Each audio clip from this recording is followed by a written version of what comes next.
Hey folks, Jim Howard, Dustin Staples here with you. We just wrapped up the morning show. I was in helping Dustin out a little bit this morning as we kind of get you prepped for the storm. And already, Dustin, we're getting some flurries, some light snowflakes out there. And the ground so bitter cold, the air so dry, every single little flake that falls is sticking and blowing around, and the wind's out there. So we've already got a dusting in many areas. Typically, when the snow's this light and falling, nothing sticks. That's not the case with this storm. It's that kind of cold out there. And it's powdery snow, too. I told you about the light, fluffy snow, which is kind of different.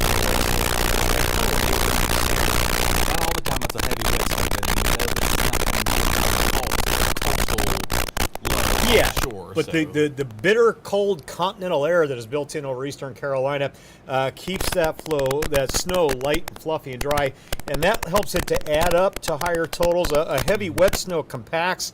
This won't do that. It'll just pile up and drift up. If everything comes to fruition the way it looks like it will, we'll have some snow drifts, I think up to a couple of feet in some areas by the time this is done, if not a little higher. Light, dry, blowing snow. I was talking yesterday about the possibility for a blizzard warning. It looks like we may avoid that. I still think we'll be close to some of that criteria, though. Tonight, towards the coast, where the wind's going to be hitting 40 plus for a while, with blowing snow, you're getting into what constitutes blizzard warning criteria. And again, there's not a lot of talk of that right now, but we'll be close, I think, some areas overnight tonight. It is going to be a tough night out there. Regardless of anything, because the temperatures out there don't make it pleasant to be out. Yeah. It's wind chills, negative digits, and people are referring to the weather service like the winter of 89. As far as widespread foot-plus yeah. snows, yeah, you got to go back to 89. 1980 was a big one here. If you talk to any of the folks that have been here a long time, they'll reference that one. And it's not a slam dunk that we'll get there with this storm, but the bulk of the data certainly says we're going to knock at that door, meaning a foot of snow for several locations. Let's take a live look out there, Dustin. We'll take you outside the studio. And yeah, that's snow, patchy dusting of snow over the parking lots, the grassy areas. The road is still okay and likely will be for a few more hours. I say that hesitantly. The way things are sticking, it's just not going to take much before we start getting slick spots on the road. So we're in a kind of a tentative place. We're getting some static problems. I don't know what's going on. Okay. Our news director just messaged me, said that we got a lot of static coming in. I don't know what that's.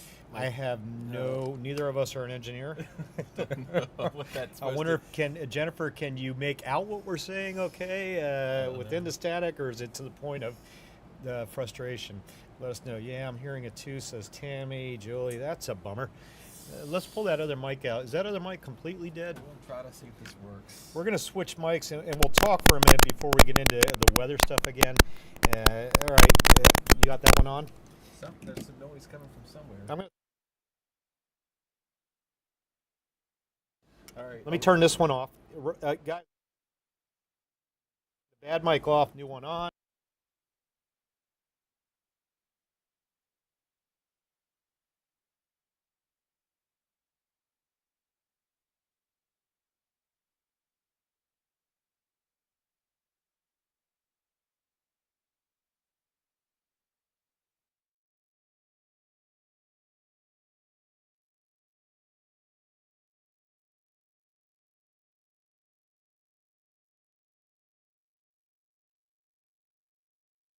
Check 1, 2. Okay, there's something coming from somewhere. All right.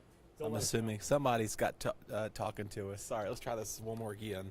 Let's out there. back over to the weather. Come back over. So the live look outside the studio again, can't hear you now at all. Let's go back to this mic.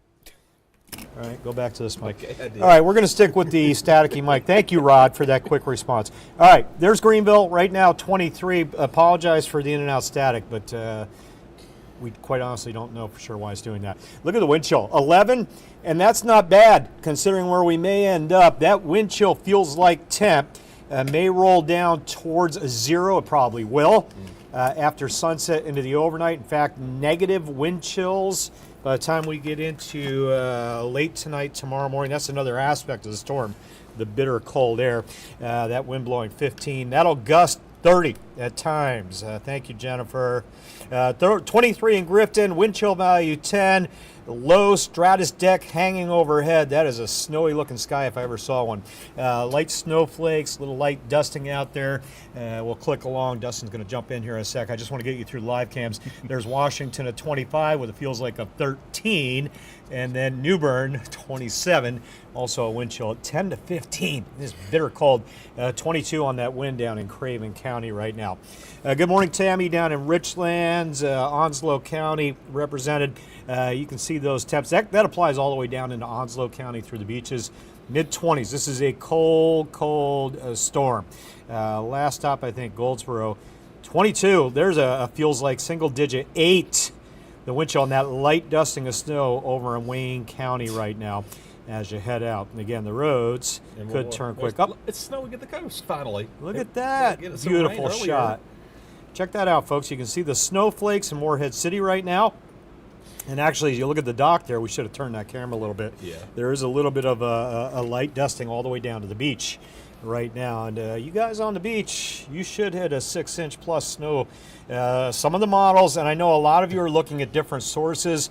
Some of you are seeing some really big numbers. We're not forecasting 1.5 to 2 feet. Snow drifts, yes. But right now we're thinking a 6 to 12-inch snow inland towards coastal areas. Kind of jump in there, Dustin. Talk about that winter weather, winter storm warning. Yeah. So pretty much each day they've had winter weather advisories. Then we winter storm watch. Now we're upgraded to the warning. Pretty much the highest capacity. I guess a blizzard warning is like the highest of winter storm criteria. Outside of a blizzard warning. Outside of a blizzard warning. Yeah.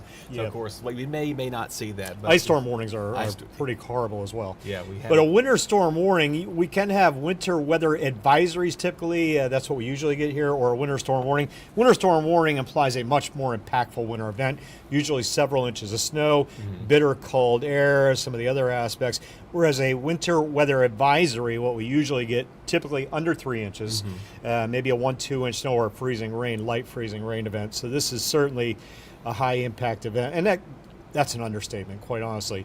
This is potentially one of the most significant winter storms we've had in a while. I don't want to throw out decades, but some of the data saying it may be going back to the 1980s on some of these snow totals. That would be quite interesting if that was the case. Since being here, last year we had a couple of snow, and then I will say about the last winter we had, because last time they were like, we had one in December, we had one in January, we had one in February, whereas this winter it's just been like back to back to back to back. It seems like we had three different events that produced snowflakes in early December.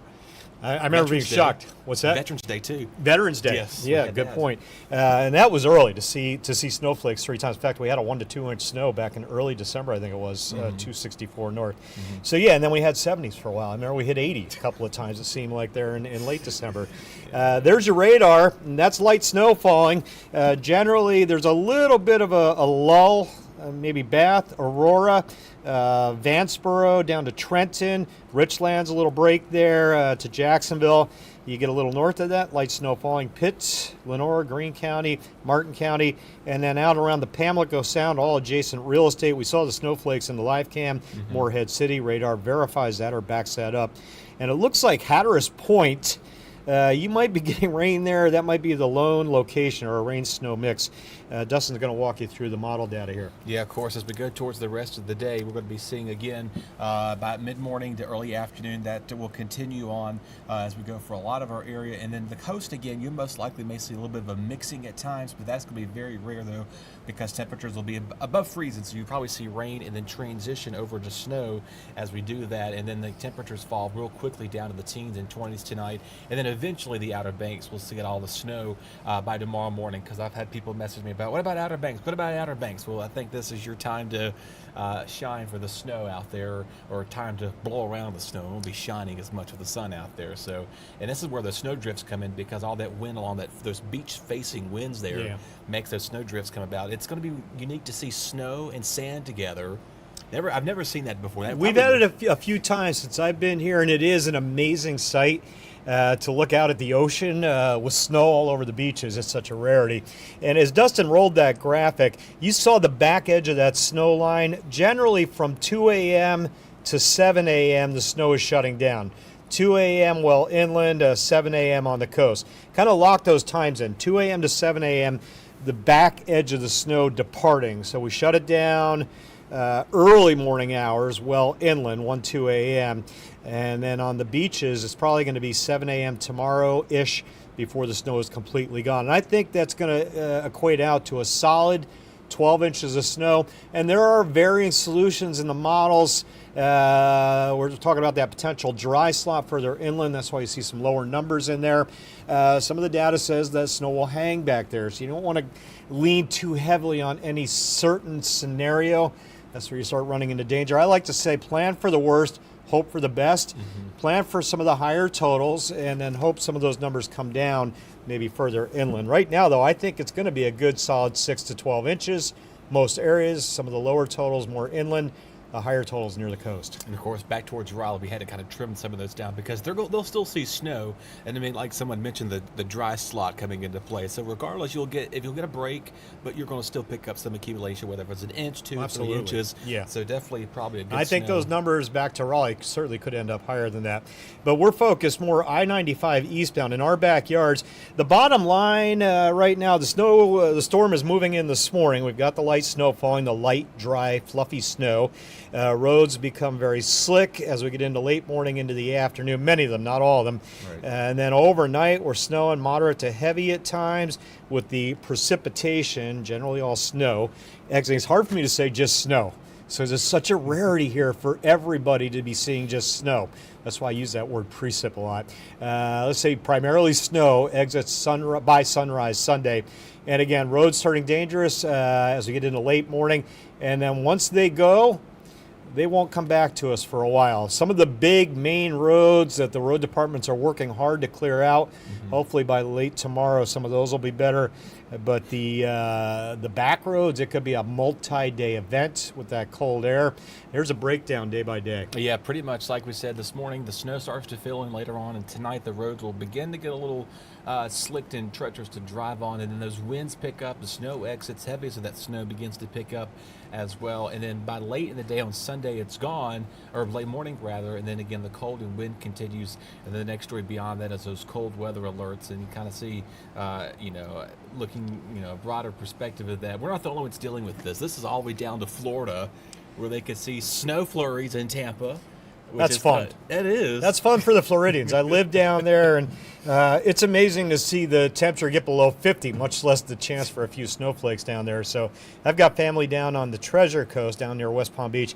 They probably won't see a flurry, but they're going to be watching hard for that. But Tampa, maybe Disney World, Orlando, up into the Panhandle, a little dusting or some flurries down that way. Yeah, so that'll be exciting for that as well. But yeah, there's an area right there moving off our coastline, and like we mentioned to you, just a wider perspective. Charleston, Myrtle Beach could walk away with a couple of inches here or there, so pretty sight to see that. Like I said, an area they don't get to see snow all the time. Yeah, and hold that image for a minute. So that's sunrise tomorrow. That storm winding up and then kicking out to sea tomorrow morning. So you can see the back edge of snow, and that's more of a lower resolution model there. We had that fine, the finer resolution. Really, by the time we hit 7, 8 a.m., this thing should be a done deal. But that cold air, these big lows off the coast this time of the year, they draw down very cold air on the back side.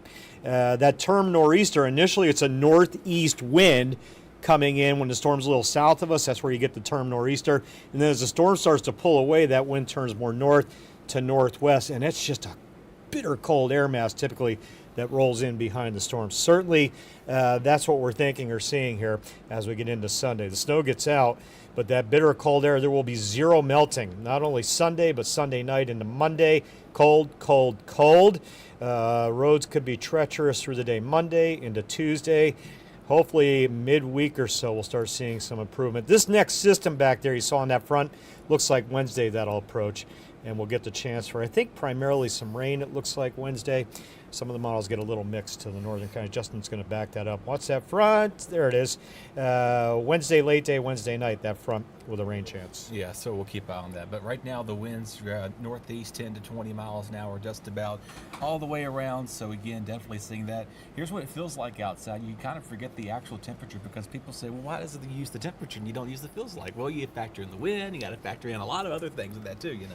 Yeah, we're not going to ignore the temperature. No. But I mean, you can make an argument. I just want to know the feels like temp. And I get that argument. Boy, those are low numbers. Look at that. I'm surprised we don't have. Do we have a cold weather alert right now? We do. Right now? Yes, we do. Okay, they did put it out for now. Yeah, okay. that'll change over to that extreme cold warning to tomorrow through Monday. Tonight, morning. tomorrow morning, the extreme cold. The afternoon highs, nobody's getting above freezing today. Out on the beaches, I don't know, maybe right around Hatteras, perhaps at 32 or 33. And we'll have to change that weather icon, obviously, to a snow icon. Watch those winds howling along. Here we are this afternoon, 40s on the coast, near 30 inland, maybe a 50, 55.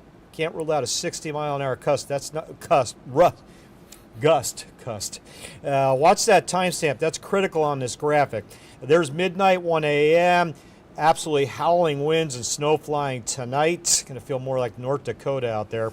And then tomorrow, as we get past sunrise, there's that northwest wind I showed you guys, that bitter cold air coming in, still hitting 30 to 40 on wind gusts Sunday afternoon, tapering it down as we hit the evening. That looks a little better, Dustin. Yes, it does. More sustainable, though it's cold out there because regardless of that, and of course those gusty breezes remain along the coastline, don't really do much justice with that too. Sunday night, again, not looking too bad, but we were joking, we need to create a new color bar because we ran out of color temperatures for The tonight. template. Yeah, I don't think it goes below 0, and so you don't see that. The template. The temperature will. Yeah. That 5 that you see there as we hit 6, 7 a.m. tomorrow, 5, 6 degrees. Some areas are going to get below 0, I think. There'll be a -2, a -1, and it's just such a rarity to have a wind chill down that cold. That's why we have the extreme cold warning. That's dangerous. All right, you don't want to be outside for a long time when it's a 2-degree wind chill, and that'll be late tonight, tomorrow morning. Dangerous cold. Don't lose track of that. A lot of you maybe want to go out and you start shoveling snow or clearing the walkway. I would wait until the afternoon, wait till the winds start to relax a little bit. You can get in trouble in a hurry. If you slip, you fall, or something happens and you got to be stuck out in that cold, it can get you real quick. Yeah, it is, and it's always good to do that with proper clothing because all the kids tomorrow morning are going to get out and start running in the snow, and you know there's patches of ice there possibly because the refreeze is the next story really beyond. And this. I would wait. I honestly, tomorrow morning is just going to be so bitter cold. I know that feeling when you're 7, 8, 9, 10 years old. You want to get out and play in the snow. Let that wind start to come down midday tomorrow after Sunday afternoon. Yeah, tomorrow afternoon. The winds will start to come down some. It'll be a little more doable, but the morning hours, that is dangerous cold. And there's the wind alerts we've got. Yeah, high wind warnings all the way from the Outer Banks, inland counties, wind advisories there. Possibly some of those may be getting extended a little bit later on with that too. But again, over the next several days, pretty much to about Monday really, as we're watching all these cold temperatures here. Again, snow all today, tonight, tomorrow morning. Eventually we're going to break in that as we go towards Monday on Groundhog Day. How fitting the forecast entails that. And so sunshine, but that doesn't really help much there as those wind chills will still be in the single digits and teens Monday morning. Winds start to relax a little bit Monday night to early Tuesday. That'll help reduce the wind chill, though regardless, still watching for that melting. So really, those who see a lot of accumulating snowfall most likely won't be able to get out probably to about maybe Tuesday at the latest. Monday, if you're even lucky to get earliest, that. But yeah. you know, but by midweek there, that rain comes in, it cools us off, but not as cold like we are right now. Yeah, this is obviously a very high impact winter event. When we get these kind of storms, typically the schools end up shutting down for several days. Businesses either closed or delayed for several days post-storm as we try to renormalize. It's not going to be a 24-hour turnaround to normality.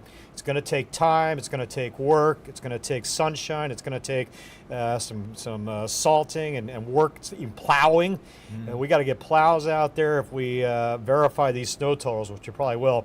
This isn't a brine or a salt clearing. This is get the plows out, get the snow off the roads, and then those the snow that gets plowed, that may be there for a week, 10 days. It's just not going to get a big warm-up for a while the way it looks right now. All the people on Facebook, Gene, thank you for the report of snow falling in Ocracoke.